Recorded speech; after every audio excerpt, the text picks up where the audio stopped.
42 రోజులు శివాలయంకి ఎలా వెళ్ళాలి అనేది తెలుసుకుందాం.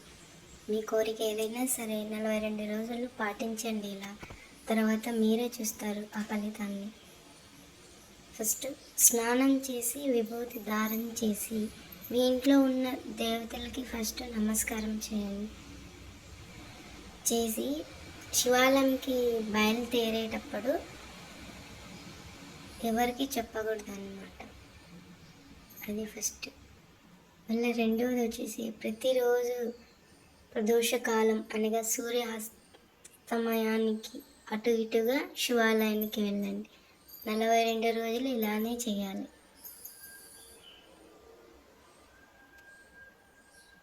సూర్యాస్తమానికి అటు ఇటుగా 42 రోజులు కంపల్సరీ ఇట్లానే వెళ్ళాలన్నమాట. అది గుడికి వెళ్ళిన తర్వాత మనం ఎలా ప్రదక్షిణ చేయాలి? 9 నెలల నిండు గర్భిణి ఎంత జాగ్రత్తగా అడుగులు వేస్తుంది, ఎలా అడుగులు వేస్తూ నడుస్తుందో అలా శివాలయంలో 3 ప్రదక్షిణలు చాలండి. 3 ప్రదక్షిణలు అలా చేయండి.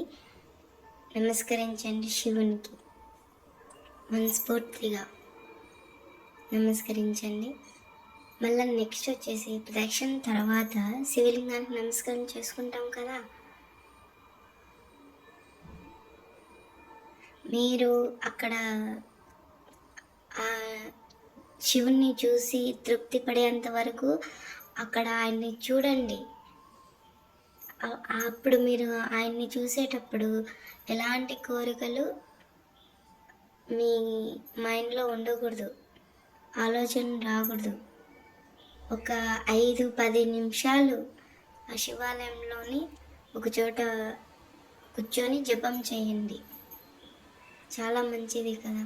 ఇలా 42 రోజులు కంపల్సరీ వెళ్ళి ఎవరికి చెప్పకుండా వెళ్ళి నిండు గర్భిణి 9 నెలల నిండు గర్భిణి ఎలా అయితే ప్రదక్షిణలు నడుస్తుందో అలా ప్రదక్షిణ చేసి అవి 3 ప్రదక్షిణలు మాత్రమే చేసి నీ తృప్తి వరకు ఆ శివయ్యని చూసి కళ్ళారా తృప్తి పడినంత వరకు చూసి తర్వాత ఒక 5-10 నిమిషాలు ఒక చోట కూర్చొని ఆయన్ని స్మరణ లేకపోతే ఆయన్ని గుర్తు తెచ్చుకోను ఇది ఒకటి మీకు దేవుని తలుసుకొని ఒక 5-10 నిమిషాలు కూర్చోండి. అక్కడ కూర్చొని ఇంకా ఇంటికి వచ్చేసేయండి.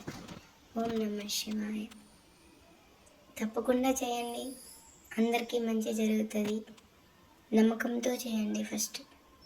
Thank you.